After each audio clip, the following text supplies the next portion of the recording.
here's another little story from the Rebel of the Gap. This is something my father told me when he was growing up during the Depression, going to school. Now here's Cumberland Gap nowadays, what it looks like. Looking off there in the distance to the right is a little community called Terrorizing. A little valley comes off from Cumberland Gap. And here's what it looked like back in the 30s. Same place. Hard life during the Depression. Everybody had a hard time. And he growed up in a little place like this in Tipple. This is looking back towards Cumberland Gap there in the distance. Just little country people. And they didn't have no big farm. They just had a little plot of land there they lived on. His father was a logger. And he stayed gone all week long in them mountains. But this is what he looked like. And he loved to fish this little creek, Gap Creek, down through Tipple, just being an old country boy. And this is the city of Cumberland Gap back in the day. Now this is a story about a school bully and how the school dealt with it. And there wasn't no school buses back in them days. So most of the kids in the area just walked to school. One school usually took care of all grades. This is about what the school looked like. It's an old school, two-story school. And it didn't have no kind of indoor plumbing. Just a little old schoolhouse. They had to bring their water in. They drink their water out of buckets and stuff like this in the school. And there absolutely was no indoor plumbing, so they had outhouses out back. His and hers, what I was told.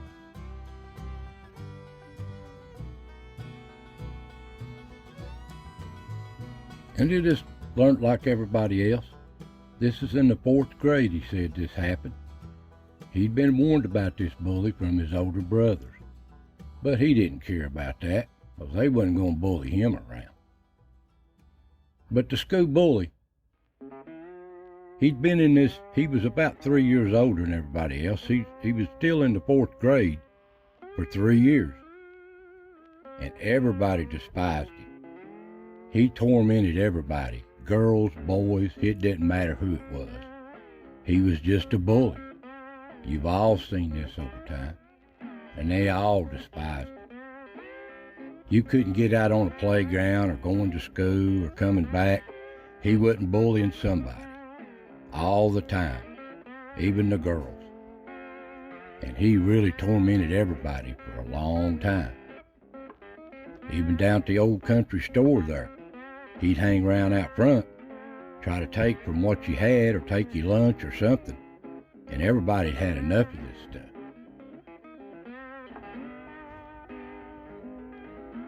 Even at lunch. Here the kids carried their lunch usually in an old lard can, Mom would say. That was their lunch bucket in the day. And he was always making fun of everybody, putting everybody down. Had everybody scared to death, and they was just so fed up with it. The kids just couldn't even learn from being so scared and tolerated this stuff. Well, they all got together one day, and they decided they're not going to put up with this. So the boys planned this for a long time. They're going to teach him a lesson. He ain't going to fool with these class no more, or the whole school. So they planned it, and it took them a long time to do this. So they waited day after day, and they prepared for this. They got ready, but it took them a few days. But the time finally come when they was out on recess and the teacher wasn't around. He had to go to the bathroom. Well, just as soon as he went to the bathroom, them boys went in action. They made sure that door was locked, and they had brought their hammer and nails they'd had ready, and they nailed the door shut, a bunch of nails, he said. They was having a good time. He was in there hollering what was going on and everything else, and after they nailed all that up real good, they turned it over on him. He was in there a holler. He said even one of the boys there had an old garter snake he'd brought. He slipped that through the cracks on him. He's squalling even more, wanting out. There wasn't no way he could get out. So they all had a good time. The whole class was enjoying this. They was going to teach him a lesson. And they told him if he'd ever done anything to anybody else in this school, he would get a lot worse. So they wanted to teach him a lesson to leave the kids alone. They was tired of it. Well, they went on back to class like nothing happened. They couldn't help but snigger here and there. And the teacher was wondering where he was. Of course, they didn't really care anyway because he was such much a troublemaker, hoping he'd drop out. But anyway, they did find him late in the evening. They had to chop him out of that outhouse there that'd been turned over. And he was really, he wouldn't ever say who done it though. That's just the way it is. They got back. The class was tired of putting up with this stuff, time after time. So they taught him a lesson, these old country boys and girls did, that they wasn't going to put up with that. But they never did get caught, or nothing was never said about it because he was ashamed to say it. Him being a bully, he was ashamed. But he never caused no more trouble, Dad said. He said he even straightened up a little bit in school. But in a year or so, he dropped out like most of the kids did back in them days of the Depression. They had to help out around the farms and around the home to make a living. But this is just a little story I shared with you about the little rebel of the Gap and the times he's had. So, if you like these little stories, you can look on the channel.